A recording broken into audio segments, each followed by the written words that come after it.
Hi guys, and welcome to part 15 of Star Wars Knights of the Old Republic 2 The Sith Lords. I actually thought last part was part 15. That's my bad. We've been recording for a while, because we've just done a Minecraft session, and then we came straight into this KOTOR session, so we are a bit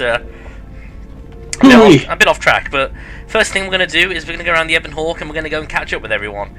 So first, let's actually go to the upgrade station, and I think we should actually, consider upgrading our Jedi Master Robes. We ain't got any upgrades available for it. Well, lightsabers, we got anything for those? No, it doesn't seem like we do. So, let's speak to your favourite character, Michael. Let's speak to Beodor. Like how we've got our lightsabers out. What are you talking about? We were together at Malachor. I don't know if anyone else could understand. Okay, so why are you here? You getting philosophical on me? I'm here because you found me on Telos and I decided to come along for the ride. Not that I had much choice after we got going. Why are you still here? Tired of me already? I was frustrated. You have no idea. Around by Zerka. I thought I could make a difference, but it was taken away from me. Guess if one planet was good enough for me, why not the galaxy? Maybe I'm not looking to fix the galaxy. You might not be looking, but maybe it'll happen along the way. Was there something you wanted me for? Yeah, what are you actually doing? Just working on the ship. I'm not sure who got her up and running, but I'm amazed she's even space-worthy. Whoever made these repairs doesn't think like most mechanics. But don't worry, I'll get everything in shape. Okay. Stay away from us, Blunt. Beodor. Theodore. I'll never get it. Let's have a chat with T3. Even though last episode it was, like, only T3. You know what, T3? Could you stop moving around the ship? It's hard to find you. So we'll ask T3 to wait for us in the engine room. So, do you know where that HK? I think we already asked him that. I think so. See if I can upgrade your memory core. Let's give it a shot. Let me give this a try. Success. All done. T3 gained a +1 to his intelligence.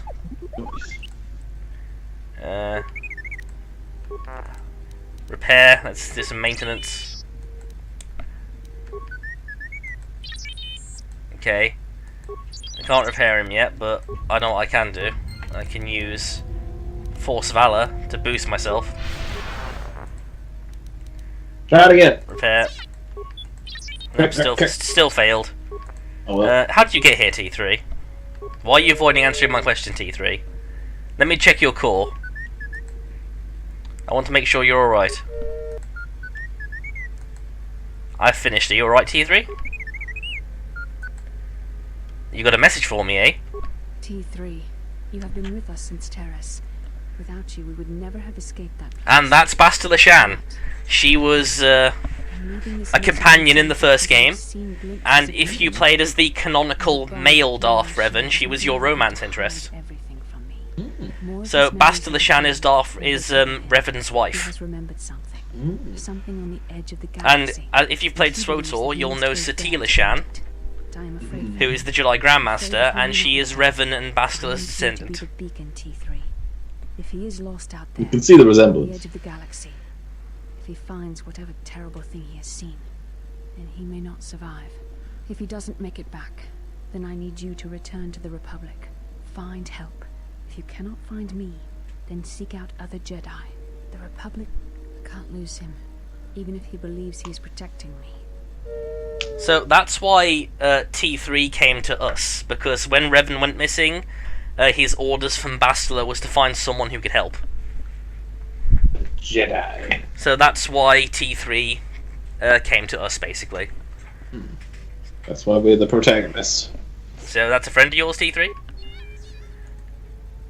I don't understand why you were hiding this. I understand, T3.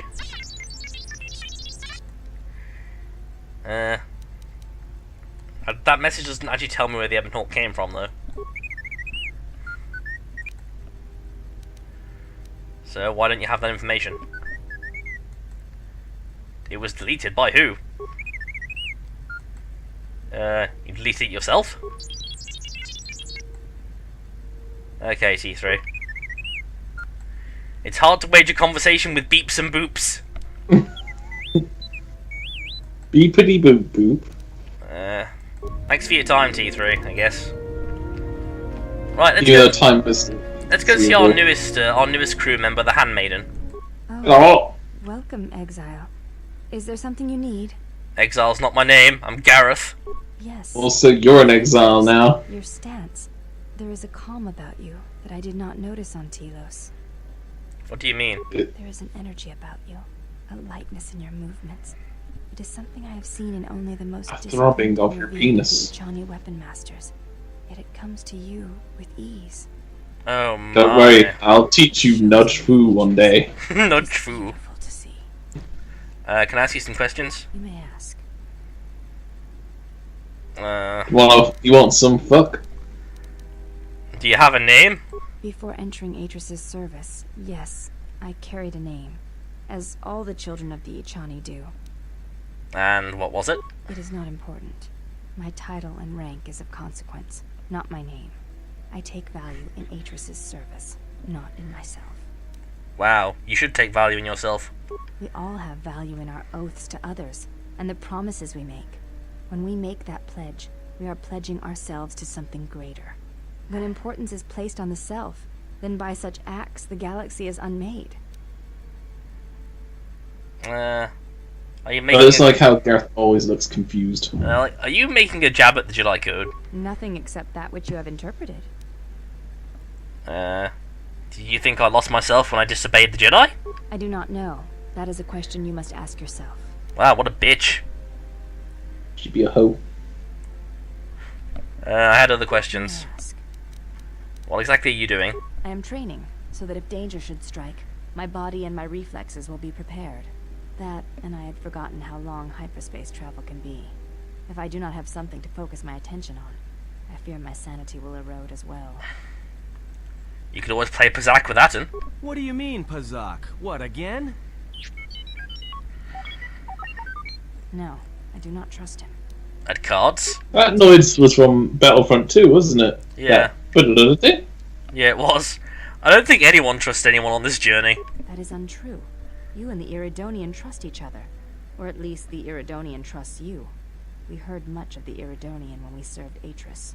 Atris believed that the Iridonian held the knowledge to restoring Telos.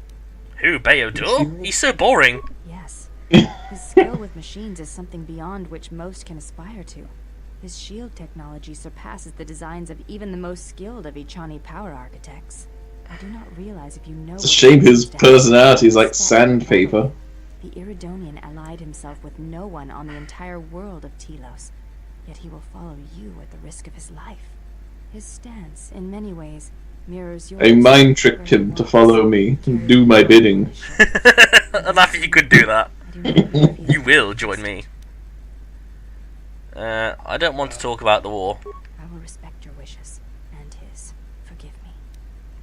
Don't apologize, it was a long time ago. It does not sound like it is in the past, but I shall respect your wishes. So, May I ask? I didn't actually get the conversation option I wanted when I asked you about what you were doing. No. Apparently I can't ask that yet. Okay. She. You can ask the Handmaiden to spar with you and you gain XP from doing it. But I guess Yes, I guess we're not a high enough level yet. Kreia, what do you Yo, got? Granny! What do you got for us, Kreia? What are those? Come together to us. This ship is not the galaxy. There is only so much room. You've got a whole room to yourself with 3 beds. Then prepare for an army, I think, for it seems many more will come in time. They will follow you because you are a leader. Their kind always needs such, even when the figure deserves no such obedience. They're my friends, not my followers. Do not cloak one word within another. Friends. Do friends not follow? Do friends not form a hierarchy of their own, no matter how small the circle? That is true. I mean, Matt, you're kind of the hierarchy, aren't you? I don't think so. I think so. I don't. Well, that you wouldn't think that, because you're not going to be thinking to what you are. They are your friends too, and maybe you should learn that. I am too old for friends, and when the years settle upon you, you will dispense with such words as well. What makes you think they obey me? Because I am not blind, that is why. I see. I've seen your eyes, Kreia. I can confirm you are blind. Notice the change when they speak to others. Why are you so angry? I know many things, and I know what I am not. I am no leader. I speak with a voice that will never move others. I speak with a passion that goes unheard. They obey you because you are a leader, and perhaps something more. Have you noticed what has been happening? Have you felt it in them? I've noticed their behaviour is changing, especially Atten. The fool dances in your shadow for your favor. The woman, she worships you. The alien obeys you. Even within the machines, there are echoes. This is basically a reference to a mechanic in this game where your companions will mirror your alignments depending on your influence with them. So if you have positive influence with a companion and you're light-sided, they will also be light-sided. However, if you have negative influence with a companion and you're light-sided, then they will slowly go towards the dark side. So, you know, it works both ways. If you're dark-sided and you have negative influence with someone, they will go light-sided while you go to the dark. I see. They're my friends, not tools, or you have a point. Because I know if I say you have a point, Kreia will get influence.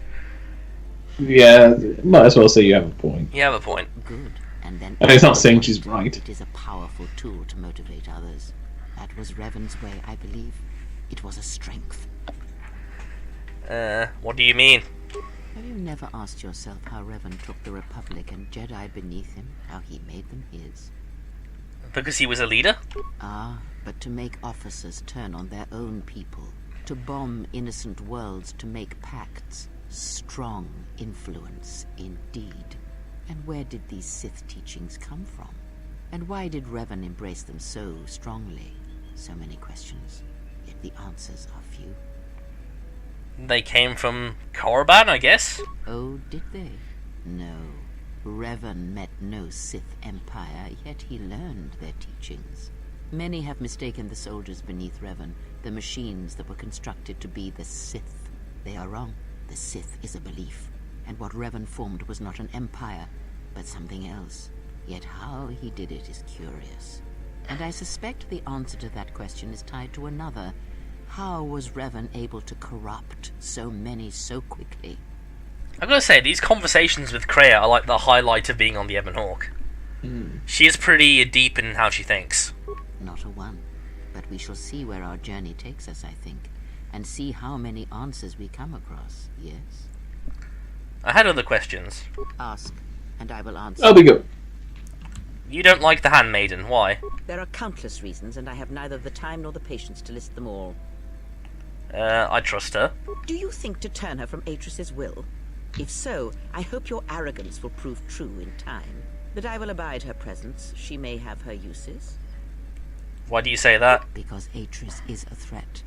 And as much as she would try to use us against you, so may we use her servants against her. Do not see every enemy as an enemy. See them instead as an ally, whether they realize it As an enema. This situation may yet work to our advantage. I do not see the Handmaiden as an enemy. If that is your opinion, it is noted. Is that all you wish to speak to me about? No. Ask, and I will answer. Kreia, what's wrong with your eyes? There is nothing wrong with my sight. That is your question. I see all that I What's need. wrong with your The eyes? seeing of things flesh That and was what the blood question happened was. Some time ago.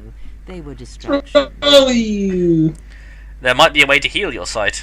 There is nothing wrong with my eyes. They simply have atrophied from use. They are adequate to distinguish shapes, silhouettes. If need be, I could heal them, restore my sight. But sight can prove a distraction. When one relies on sight to perceive the world, it is like trying to stare at the galaxy through a crack in the door. But that is a lesson for another time. You must learn to see crude matter for what it is, before the veil is lifted. Okay, I had more questions. Ask, and I will answer. Do you know Atris at all? Atris herself is not as familiar to me as perhaps she should be. Yet I feel I know her, yes. What do you mean? Because Atris's path is one I walked long ago, and it is a chapter of my life that has been read and closed. She has taken the first steps, I think. We shall see. Surely you felt the righteous anger, the spoken judgments, the lack of forgiveness. You walked her path? I was a historian once, gathering the relics of the Jedi, learning the ancient mysteries. Always there were more questions. One quickly learns that the Jedi Code does not give all the answers. If you are to truly understand, then you will need the contrast, not adherence to a single idea. That is why Atris and the others blamed me, sentenced me.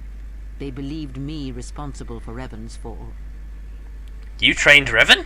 You have already asked much. I do not wish to speak of this any longer. Okay, but I did have other questions. And I will answer. You have a tendency of turning your apprentices to the dark side. I had a question about how Revan amassed such a huge force against the Republic. Have you never asked yourself how Revan took the Republic and Jedi beneath him, how he made them his?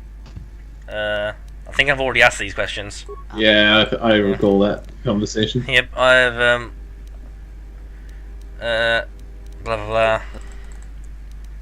Look, I had other questions.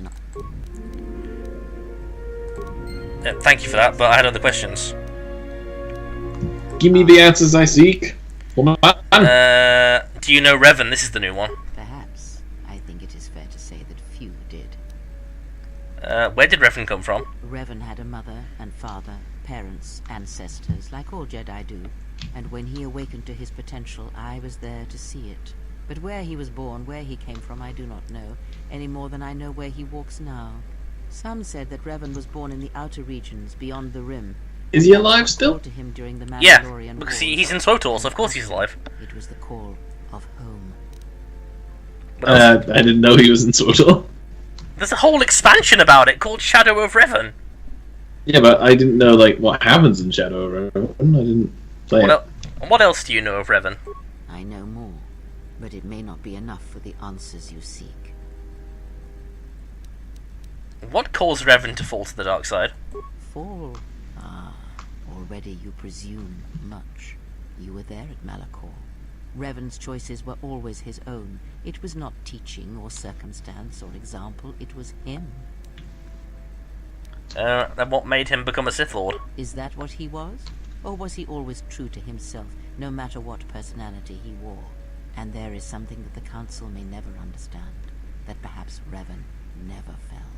The difference between a fall and a sacrifice is sometimes difficult, but I feel that Revan understood that difference more than See, anyone knew. that's one thing I like about Revan's character. Revan is the only Sith Lord in history who became a Sith Lord but never fell to the dark side. Prevent a greater evil. He became a Sith out of necessity because he knew being a Jedi would not give him enough strength to actually face the true Sith Empire. So Revan basically became a Sith to conquer the Republic in order to save the Republic, basically. So he's really a good guy. I'd say Revan is kind of like the Jedi anti-hero. Yeah. And then I do admit SWTOR did ruin his character. And after, probably. That's the problem when you sequel things. Well, SWTOR was kind of like... SWTOR kind of contradicts what this game says. SWTOR says that the Sith Emperor Vitiate brainwashed Revan and turned him to the dark side that way. He learned from each, but in the end, he turned back to me. When he realized there was nothing more to be learned from the Jedi, except how one could leave them forever. So, what was Revan like as a student? Revan was power. It was like staring into the heart of the Force. Even then, you could see the Jedi he would slay etched on his soul. What do you see when you look at me? You are different. When I look at you, it is like staring at the death of the Force. That's nice to know. What else do you know about Revan? I know more, but it may not be enough for the answers you seek. Okay, well I had other questions. Ask. Now, we'll come back to Kreia in a bit, because there's a conversation you can have with her that triggers a cutscene. And obviously, the cutscene will make the game go choppy, so we'll have that conversation with Kreia at the end of the part. So we wrap up all the conversations and then end the part, regardless of time. Yeah, so we're gonna install the control cluster we got from that HK unit. Nice. Let's go and see Atten. Hello? I don't know what it is, but you look different. It's hard to explain, but it's good to see. I feel as if I'm more in touch with the Force than I've ever been. It shows. It's kind of inspiring, to be honest. Anyway, just wanted to mention it. You got a fanboy. I've noticed it too. I had some questions, Atten. Alright, what did you want to know? Okay, Atten's got nothing interesting to talk about right now. So, I guess we'll just go straight to Kreia and have that conversation then. Let's do it! Let's quickly pop in on our medical bay and use the lab station. Because we're running very low on med packs. Let's make a couple more. Charge up that shit. Right. Shit! This is going to be asking Kreia about her past. Now, there is a cutscene that is obviously not going to be able to show on the recording. And it will... You can always look at the cutscene on YouTube for Kreia's past. But simply what it is... I mean, I'll explain it now, just obviously you won't be able to see it. Is Kreia was a Jedi. Then when the Jedi kicked her out, because she was Revan's teacher, and when Revan fell to the dark side, the Jedi Council blamed her. Even though it was not her fault, they still blamed her anyway. So then she went out and she became a Sith.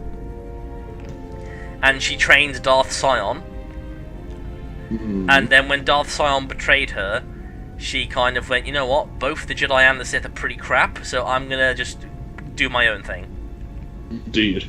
Yes. It's gotta be the best way to do it. So, Kreia has been both. Does it matter? So what are you, Kreia, a Jedi or a Sith? Such titles allow you to break the galaxy into light and dark, categorize it. Perhaps I am neither, and I hold both as what they are, pieces of a whole. Know that I am your teacher, and that is enough. Then what were you? What do you wish to hear? That I once believed in the code of the Jedi? That I felt the call of the Sith? That perhaps once I held the galaxy by its throat? That for every good work that I did, I brought equal harm upon the galaxy? That perhaps what the greatest of the Sith Lords knew of evil they learned from me? What would it matter now? There is only so much comfort in knowing such things, and it is not who I am now. I still want to hear the story.